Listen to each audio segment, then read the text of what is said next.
জাতীয় সংসদে ৭ জুন ২০২৬ শুরু হচ্ছে বাজেট অধিবেশন। কি থাকছে এই বাজেট অধিবেশনে? মূলত বাজেটের মাধ্যমেই আমরা জানতে পারি বা বুঝতে পারি আগামীর বাংলাদেশ, আগামীর অর্থনীতি কোন দিকে যেতে পারে, কোন দিকে সরকার বেশি মনোযোগ দিচ্ছে, বেশি গুরুত্ব দিচ্ছে এবং কোন দিকে অপেক্ষাকৃত কম গুরুত্ব দিচ্ছে, কোন দ্রব্যগুলোর দাম বৃদ্ধি পাবে এবং কোন দ্রব্যগুলোর দাম তুলনামূলকভাবে কমে যাবে।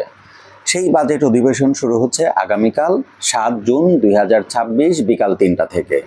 আর এই বাজেট অধিবেশন ঘিরে শুরু হচ্ছে কিছু সতর্কতা, এই বাজেট অধিবেশন ঘিরে শুরু হচ্ছে কিছু প্রস্তুতি। আজকের ভিডিওতে আমরা এই বাজেট নিয়ে কিছু আলোচনা করার চেষ্টা করব, বোঝার চেষ্টা করব এই বাজেট অধিবেশনে কী কী থাকতে পারে।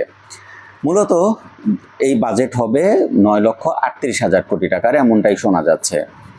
বাজেট অধিবেশন শুরু হওয়ার পরে যখন সরকারের তরফ থেকে জাতীয় সংসদে বাজেটের বিভিন্ন দিকগুলো তুলে ধরা হবে, মূলত সেই সময়টাতেই জানা যাবে যে আগামীর বাজেটে আসলে কোন কোন খাতটাকে বেশি গুরুত্ব দেওয়া হচ্ছে। তবে শোনা যাচ্ছে এই বাজেট হতে যাচ্ছে বিনিয়োগ এবং ব্যবসা বান্ধব, ব্যবসা এবং বিনিয়োগ বান্ধব হতে যাচ্ছে এই বাজেট। এখানে গুরুত্ব দেওয়া হবে সেই সকল প্রতিষ্ঠানগুলোকে যারা বিভিন্ন সময় রাজনৈতিক বা বিভিন্ন প্রেক্ষাপটে তাদের ব্যবসায়িক কার্যক্রম পরিচালনা করতে পারেনি এবং তাদের কলকারখানাগুলো বন্ধ হয়ে গিয়েছে।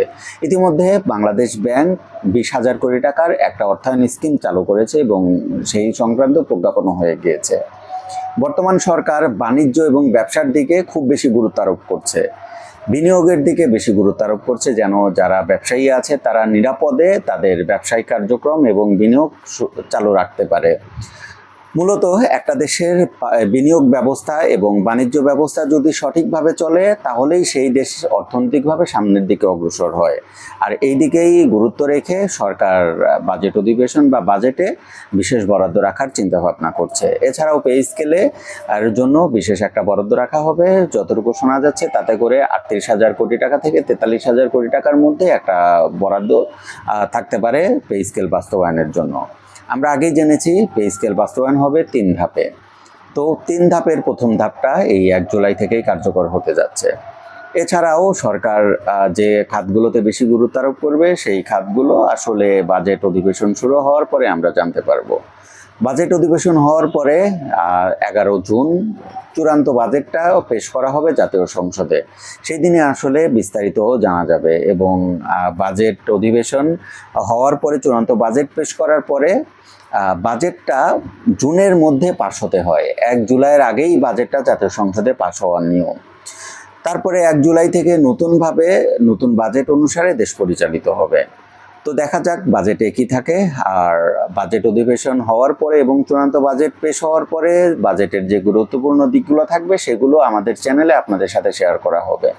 আমরা অনেকেই আছি দেশের অর্থব্যবস্থা সম্পর্কে জানতে চাই, কিন্তু বাজেট সম্পর্কে ক্লিয়ার ধারণা রাখি না। একটা দেশের অর্থনৈতিক অবস্থা জানার জন্য, আগামীর অর্থনীতি কোন দিকে যাচ্ছে জানার জন্য বাজেট বোঝাটা খুব বেশি গুরুত্বপূর্ণ। আমি আমার ভিডিওতে এরপর থেকে বাজেটের গুরুত্বপূর্ণ দিকগুলো সম্পর্কে আলোচনা করব। যারা বাজেট সম্পর্কে জানতে চান তারা আমার চ্যানেলের সাথে থাকবেন। আশা করি আপনারা নতুন তথ্য পাবেন এবং দেশের অর্থব্যবস্থা সম্পর্কে কিছুটা হলেও ধারণা পাবেন।